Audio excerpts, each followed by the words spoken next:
Миний бодлоор Оросын өсөлт бидний таамаглаж байснаас бага зэрэг дээгүүр байсан ч хүлээлтээс тийм ч хол зөрсөнгүй. Оросын эдийн засгийг ажиглаж байдаг шинжээч бүрт бодогдож байгаа нэг асуулт бол мэдээллийн үнэн зөв байдал. Бид үнэхээр эдийн засаг нь 3.6% өссөн эсэхэд эсвэл тэр мэдээлэл нь бусад таамагтай таарч байгаад хэр итгэлтэй байж болох вэ? Бид албан ёсны статистикийг бие даасан судалгааны тооцоолуудтай харьцуулж харахыг хичээдэг.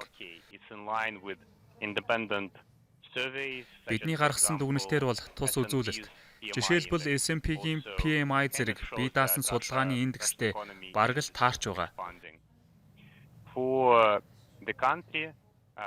Энэ нь нэг талаараа Оросын эдийн засаг тэлж байгааг харуулж байна.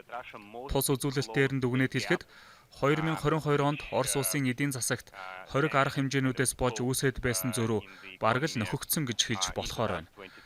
Өөрөөр хэлбэл 3% өсөлт нь Орос улсын эдийн засаг дайны өмнөх үе буюу 2021 онд байсан түвшиндөө эргээд хүрсэн гэсэн үг.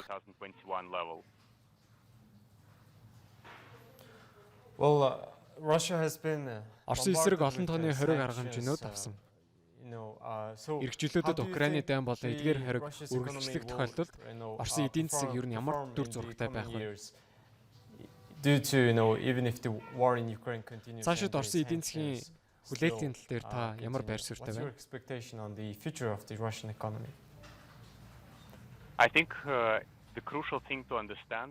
Миний бодлоор хамгийн чухал зүйл бол Оросын эдийн засагт өсөлт ажиглагдаж, үзүүлэлт нь сайжирч байгааж, олон улсын таваарын зах зээлд туйлын эмзэг байгааг ойлгох хэрэгтэй.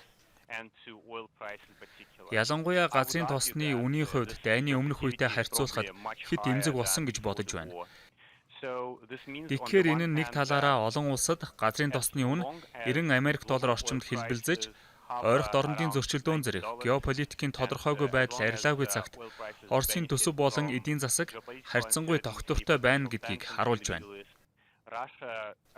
Мөн Орос улс дотооддоо тодорхой хэмжээний асуудлуудтай нүүр тулж байна.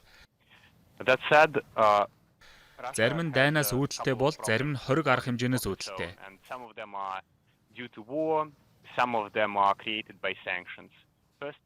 Эхнийх нь хөдөлмөрийн зах зээл дэх хүний нөөцийн хомсдол. Орос Украинтай хийж байгаа дайнд хагас сая гаруй хүнийг дайчилснаар хөдөлмөр эрхлэлтийн үзүүлэлт хамгийн доод түвшиндээ хүрсэн. Ерөнхийдөө тус зах зээл ажилчдаар дутаж, компаниуд шинэ ажилтан олох гэж зүдэрч байна. Хоёрдугаарт бодлогын хүүгийн түвшин хэтэрхий өндөр байна. Оросыг харах юм бол бүс нутагта хамгийн өндөр бодлогын хүүтэй байгаа. Төв Аз болон Кавказын улсууд дундаа Оросын бодлогын хүү зээлийн өртөг хамгийн өндөр түвшинд байна. Тэгэхээр компаниуд ашиг орлогоо зээлийн өртөгтэйгөө тэнцвүүлэх гэж аргаа барж байна. Эцэст нь Орос газрын тосны үнийн уналтыг тун эмзгээр хүлээж авч байна. Хэрв хятад болон энэтхэгт эрэлт бага зэрэг буурч, олон улсын эдийн засгийн өсөлт удаашрч эхэлбэл Орос улс газрын тосныхоо үнийг 70 ам доллароос доош барьж эдийн засгийнхаа тэнцвэртэй байдлыг хадгалахад хэцүүхэн л болж ирнэ.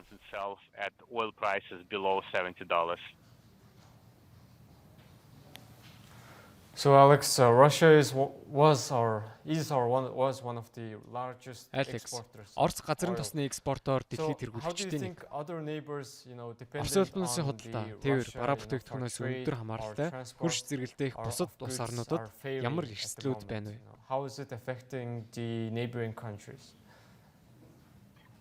I think there are two Кавказ болон Төв Азийн хөрш орнуудад нөлөөлөх нөлөөллийг хоёр зүйлээр тайлбарлаж болно.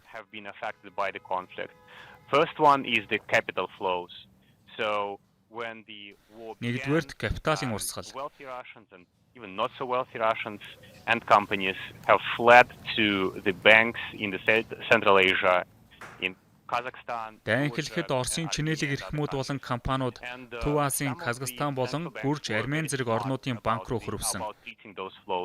They've increased liquidity requirements and actually asked their Энэ шинэ хөрөнгийн орох урсгалыг хөрвөх чадвар өндөртэй хөрөнгүүдэд хадгалахыг банкнуудад уриалсан.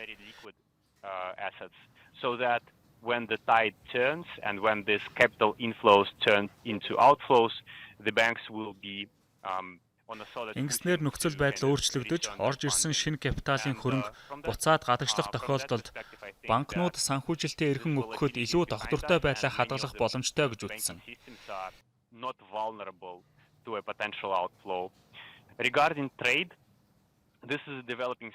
Энэ утгаараа огцом хэлбэлзэл бидний ард үлдэж, докторчхоос гадна ихэнх банкны систем гадагш чиглэсэн боломжит мөнгөн урсгалд харьцангуй төсвөртэй байх болно.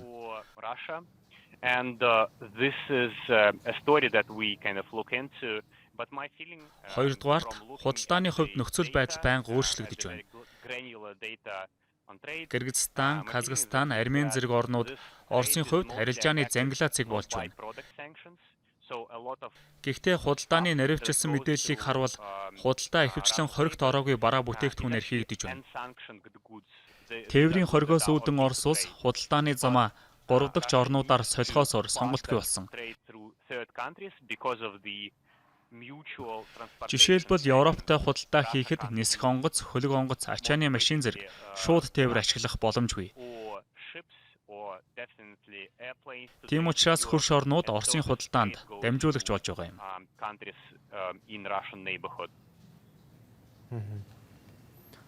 So what do you think, the neighboring countries Таны бодлоор хөрш орнууд Оросын хамтын ажиллагаа эсвэл худалдааны асуудал дээр юунд анхаарах нь зөвхөмжтэй вэ?